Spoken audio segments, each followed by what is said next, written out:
Você já parou para pensar a quantidade de tempo que nós gastamos em sala de aula estudando ou supostamente estudando assuntos absolutamente inúteis, de uma maneira geral, para a nossa vida?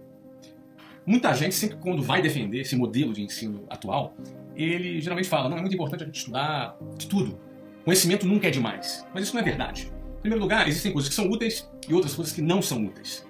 E além do mais, esse sistema de ensino convencional que está aí, ele foi criado e desenvolvido lá na época da Revolução Industrial, quando as fábricas precisavam formar empregados para trabalharem nas indústrias. Bom, naquela época não existia internet. Hoje, todos nós estamos a um clique, a 2 cliques de distância de qualquer informação que a gente queira ter acesso. Logo, acúmulo de informação em sala de aula tem muito pouco valor hoje. Qualquer pessoa tem acesso a qualquer informação, não precisa ir numa biblioteca, não precisa pesquisar em vários lugares, do seu próprio computador ou do seu celular, você tem acesso a qualquer informação. Logo, a escola não é um lugar para que você acumule informações. A escola deveria ser um lugar para que você aprenda a pensar, para que você aprenda a raciocinar e que você aprenda a desenvolver conhecimentos e habilidades que sejam úteis para a sua vida. Por exemplo, por que você acha que seria importante você ficar decorando os nomes de montanhas e rios da China? Como, por exemplo, eu estudei em geografia no ensino médio. A gente ficava ali decorando o nome de rio, o nome de montanhas, e aquele Xung, Ling, Ling, Lung. Eu nem me lembro mais, eu tirava notas boas, eu fui um excelente aluno, mas hoje eu não me lembro. Grande parte daquilo que você estudou na escola, você vai se lembrar. Eu não me lembro da maioria das coisas, de muitas das coisas que eu estudei na escola. Porque, no fundo, grande parte do tempo a gente fica decorando, acumulando informações e decorando informações para a gente poder fazer prova. A gente vive nesse sisteminha artificial de decorar para fazer prova, decorar para fazer prova. A pergunta que fica é: necessariamente os melhores alunos das turmas são os que são mais bem-sucedidos na vida? Necessariamente aqueles que mais são bem-sucedidos nesse sisteminha de decorar para fazer prova são aqueles que estarão preparados para resolver os problemas reais da vida? A gente passa mais de uma década sentado numa cadeira da escola. Então, já que isso é importante, eu não estou aqui questionando a importância da escola, mas já que nós vamos passar mais de uma década da nossa vida, alguns passam quase 2 décadas sentados nos bancos do sistema de ensino formal, já que isso vai acontecer, então que seja para algo útil, que seja para alguma coisa que esteja conectado com a realidade, com o mundo moderno e que de fato seja útil para você em toda a vida. Vou dar para vocês alguns exemplos. Aliás, antes de dar esses exemplos, deixa eu voltar aqui lá para a geografia dos rios e montanhas da China. Eu posso ir para a biologia, quando você decorava o nome das espécies, das plantas, das briófitas, das pteridófitas. Eu posso ir lá para a química, para falar dos metais alcalinos, como lítio, sódio, potássio, rubídio, césio, frâncio, berílio, magnésio, cálcio, estronço, bário, os gases nobres, hélio, neon, argônio, criptônio, xenônio, radônio. Tá aqui ainda na minha cabeça. Essa parada eu não esqueci ainda, mas que utilidade tem para mim? Alguém pode dizer: não, o cara que é engenheiro químico, isso vai ser importante. Mas quantos por cento dos alunos vão ser engenheiros químicos? E por que eu tenho que ocupar a minha cabeça com esse assunto se eu não tenho o menor interesse nisso? A escola deveria se atualizar. A escola, além de matar a imaginação das pessoas, colocam elas dentro de uma caixa, treinam elas para pararem de pensar, para pararem de ter iniciativa e colocam as pessoas como meros consumidores passivos de informação. As pessoas sentam, um professor fala e todo mundo fica comendo e ruminando aquela informação que o professor passa para ele na sala de aula e depois tem uma prova, que prova apenas que você soube treinar e decorar para fazer aquela prova. A maioria já esquece logo depois da prova. Eu li recentemente a pesquisa de que a grande parte dos alunos que se formam no ensino médio são analfabetos funcionais. Na realidade, estou falando até de universitários, são analfabetos funcionais. O que é o analfabeto funcional? É a pessoa que é incapaz de compreender, ler um texto, e ele é incapaz de compreender o que aquele texto simples está querendo transmitir. Isso é muito sério. É um percentual assim esdrúxulo, sei lá, 70%, alguma coisa assim. Grande parte dos universitários são analfabetos funcionais. E grande parte dos alunos formados no ensino médio mal dominam a matemática básica. Passaram mais de uma década nas mãos do sistema de ensino. Mas, mais uma vez, o sistema de ensino se prova incompetente para isso. Por outro lado, você vê que a gente passa esse período todo sentado numa sala de aula, estudando inglês. Aliás, inglês não, né? O verbo to be, que começa todos os anos, o verbo to be, não sai do verbo to be, e ninguém fala inglês. Hoje no Brasil, em média, entre 3 a 4% da população brasileira fala inglês, e todos tiveram aulas de inglês. É óbvio, né, que só existe o curso de inglês hoje porque a escola é incompetente. Eu, inclusive, sou proprietário de uma rede de grandes escolas de inglês. Não vou falar o nome aqui porque eu não quero fazer jabá, mas eu quero dizer que essas redes de escolas de inglês só existem por quê? Porque a escola é incompetente. Em vez disso, de se perder tempo estudando aquilo que não tem real utilidade na vida, já que acumular informação não tem o mesmo valor, já que as informações estão a 1 a 2 cliques de distância de cada um de nós, e se a escola tivesse um formato diferente? Se em vez de muitas matérias inúteis que se tem na escola, por exemplo, você estudasse direito do consumidor. Aí você vai falar assim: pô, Flávio, mas nem todo mundo quer ser advogado. Ô, meu filho, você não quer ser advogado, mas você é um cidadão. Você precisa saber os seus direitos. Direito do consumidor não é para advogado somente. É para você, é para mim, é para qualquer pessoa. Todas as pessoas poderiam estudar direito do consumidor, poderiam estudar direito civil, poderiam estudar as várias disciplinas do direito que te dá noção das regras do jogo para que nós vivamos em sociedade conscientes dos nossos direitos. Não do ponto de vista técnico, não do ponto de vista legal, da profundidade, para você fazer uma defesa, uma petição. Não, nada disso. Você conhecer o básico como consumidor, como cidadão, como um indivíduo que vive numa sociedade que tem leis e regras do jogo. Não entender o mínimo das várias disciplinas do direito é o mesmo que você ser um jogador de futebol e não saber o que é impedimento. Você não saber que não pode botar a mão na área, senão é pênalti. E, infelizmente, nós passamos mais de uma década esquentando a cadeira da escola sem aprender o mínimo das regras do jogo. Por que isso? Será que quem decide esse programa não tem interesse que você conheça as regras do jogo? Eu posso desconfiar, que eu acho uma aberração isso, então eu posso desconfiar disso. Agora, se eu não quero criar nenhuma teoria de conspiração, tome iniciativa, então, para você estudar por sua conta própria. Agora, seria muito mais útil se a escola ensinasse as várias disciplinas dos direitos, não como, repetindo, não como advogado, mas sim como cidadão, para você conhecer as regras do jogo. Você quer ver uma outra matéria que é fundamental? Educação financeira. Educação financeira é fundamental. Você deveria estudar isso todas as semanas nos últimos 10 anos da sua vida. Desde a primeira série do ensino fundamental, você já deveria estudar educação financeira.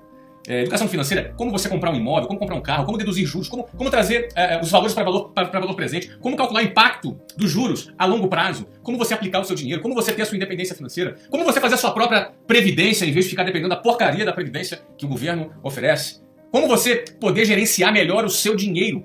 Por que será que você não aprende isso? Por que será que você ficou estudando as briófitas em vez de aprender como lidar com o seu dinheiro? Aí aparece sempre naquela hora que aparece sempre alguém falando assim, né? Não, é importante conhecimentos gerais. É legal, meu amigo. O Google tá aí pra gente saber de tudo. Agora, já que a gente vai estudar alguma coisa, já que nós vamos gastar o nosso tempo com alguma coisa na escola, que seja com alguma coisa útil. Por que estudar alguma coisa que não é útil? Sobre o argumento dos conhecimentos gerais. Então estudemos os conhecimentos gerais, investiguemos os conhecimentos gerais, mas com temas que sejam úteis. E educação financeira, eu vou dizer pra vocês que é uma das matérias fundamentais. Ó, deixa eu sair agora de uma coisa, de um tema pragmático do mercado para um tema mais humanitário. Por exemplo, primeiro socorro. Um cara teve um AVC na rua, você sabe o que fazer? Teve um ataque cardíaco, você sabe o que fazer? Teve uma parada cardiorrespiratória, você sabe o que fazer? Você pode salvar uma vida. A tua vida pode ser salva por alguém do seu lado. Por que as pessoas não aprendem sobre primeiros socorros na escola? Por quê? Isso é um tema mais simples, mas é muito fácil enxergar a importância de um tema como primeiros socorros. Vamos para outro tema aqui, que você poderia estudar na escola, por exemplo, oratória. Foi feita uma pesquisa no Brasil, não me recordo agora, uma coisa que eu li recentemente também, que um dos maiores medos que as pessoas têm é falar em público. Né? Uns têm medo escuro, medo de altura, medo de ser assaltado. Aliás, esse medo tem crescido muito no Brasil. Agora, um dos medos muito frequentes é o medo de falar em público. As pessoas têm um verdadeiro pânico de falar em público. De subir num palco, uma galera assistindo, eles tremem, gaguejam, dá branco e não conseguem concatenar as ideias, as palavras fogem. Mas por quê? Falar em público é mero treino. Eu, obviamente, hoje falo muito em público, falo em vídeo, falo com plateias, com muitas pessoas, com transmissões ao vivo, de diversas formas, inclusive me comunico escrevendo também. Já escrevi livros, escrevo muito nas redes sociais. Mas como é que se desenvolve isso? Isso é puro treino. Principalmente a questão da oratória. É puro treino. Mesmo para as pessoas que são pessoas tímidas, é puro treino. Existem técnicas, inclusive, para isso, que podem ser desenvolvidas. Você pode treinar e eu fico me perguntando. Você fica com as nádegas na cadeira da escola por mais de uma década. E por que não existe um treinamento focado no desenvolvimento da sua oratória? A oratória vai ser importantíssima para a sua vida em várias coisas. Você pode se destacar, você pode assumir cargos de liderança. Você obviamente, numa dinâmica de grupo, você vai se destacar. Você vai ser contratado muito mais facilmente. Você pode vender produtos, fazer apresentações de produtos. A oratória é uma ferramenta importantíssima na vida de qualquer profissional que deseja se destacar. E como você passa pela escola sem desenvolver, sem treinar a oratória, não faz sentido. Não faz sentido, porque não tem interesse. Alguém aí não tem interesse em te desenvolver e prefere manter você como um anônimo no meio da multidão? Será que esse é o passo? Bom, vamos passar para a próxima. Outro ponto interessantíssimo que poderia ser ensinado nas escolas desde o início não é inteligência emocional. Acho que inteligência emocional, as pessoas cada vez mais entendem um pouco mais de inteligência emocional. A gente já percebeu que não basta ter QI, que é um coeficiente de inteligência, que é aquela inteligência acadêmica, a sua capacidade de memorizar, a sua capacidade de lembrar das coisas. Isso é bacana, isso é importante também. Mas o seu coeficiente emocional também é fundamental. Porque de nada adianta você memorizar bastante as coisas, não é? Mas você desistir na segunda dificuldade. Você ser consumido pela ansiedade.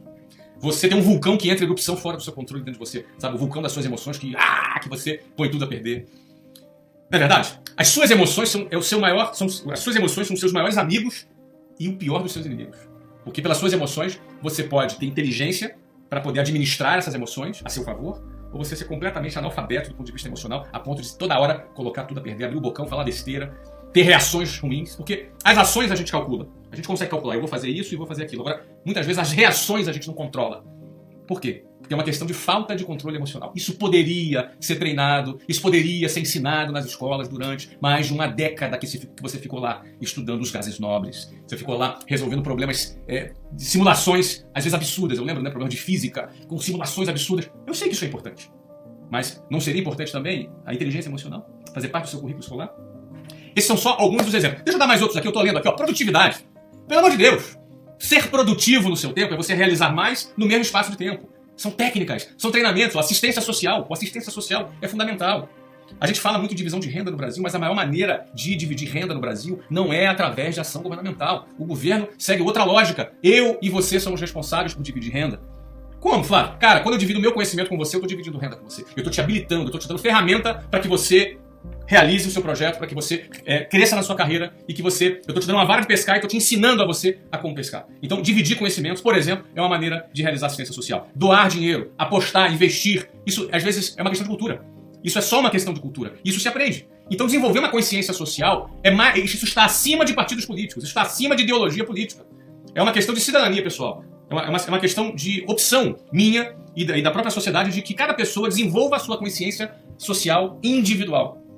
Não, eu não quero... As pessoas têm a tendência a levar isso para o coletivismo apenas. Eu trago isso para a individualidade. Eu quero fazer diferença no mundo. É uma decisão pessoal minha. Isso deveria também ser uma decisão pessoal sua e de cada brasileiro. Isso pode ser ensinado também na escola.